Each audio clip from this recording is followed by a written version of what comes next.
In today's totally self-indulgent first time I'm doing tech related vlog, we are going to swap out my old CPU. Now the reason for the switch is pretty simple. This good old casing which has served me over the past 3 years have had a few hiccups already. The power wire is basically malfunctioned. The computer will just go on unlimited auto reboots, which is really irritating. The only way to power it up is by manually pressing the power button on the motherboard itself, which is a pain. The new CPU, which is the Phanteks, will go on top of this little cupboard add-on. I'm not too sure whether it may fit. That's what she said. Okay, so we're just gonna try this out.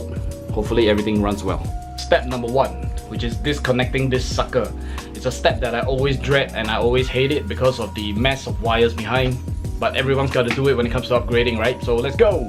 And ladies and gentlemen, the monstrosity of wires that is behind this casing. There you have it. Over here, yeah. So that's what I do. I put these cheap little stick-on lights, okay, which enable me to see all the wires when I need to make my disconnections. We're gonna take Old Faithful here off her life support. Primary monitor HDMI connections. My 5.1 speaker setup that goes into my Creative sound card. Last but not least, the old power socket that goes off.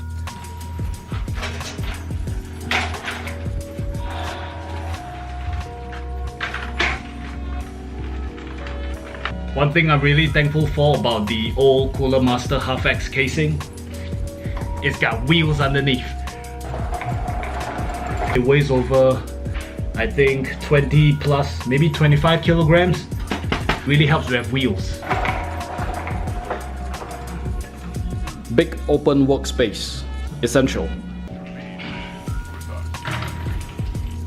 I'm gonna remove all the hard drives first because those are all loose. And then we'll shift over to the other side and remove the motherboard proper with all the components.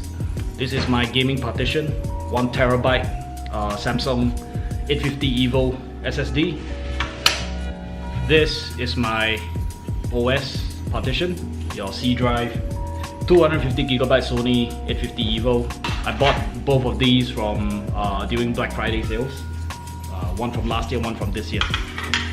Over to the front, removing my 2 standard hub HDDs. Okay, so on to the dismantling process.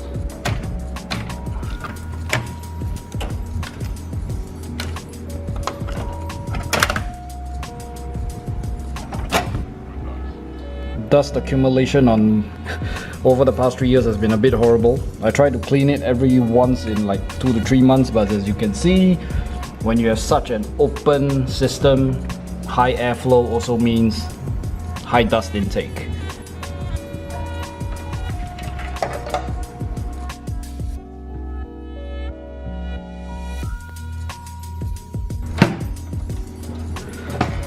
Oh man, the dust. This is the full autopsy of my rig. Oh wait, we forgot about the motherboard. No mistake.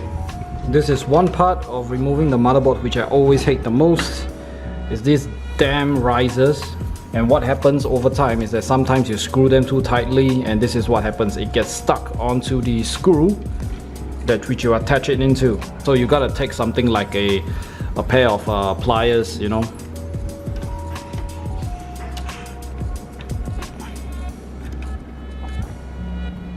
Ta-da!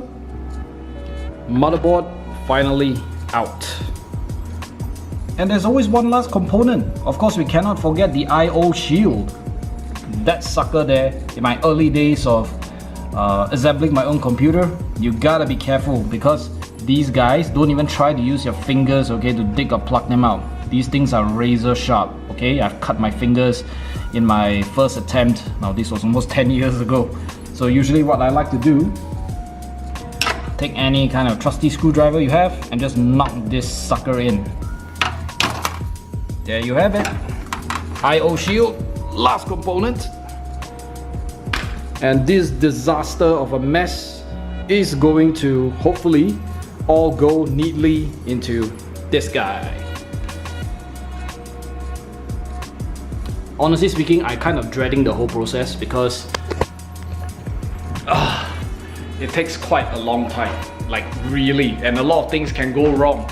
Okay, so victory will only be achieved.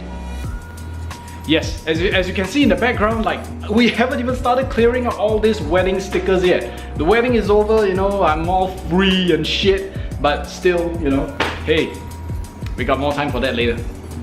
Hey there, you want to join in? Annie.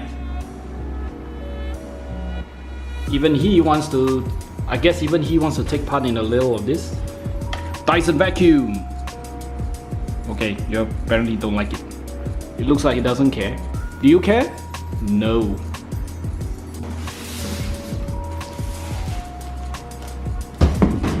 We are moving from Goliath to medium-sized David.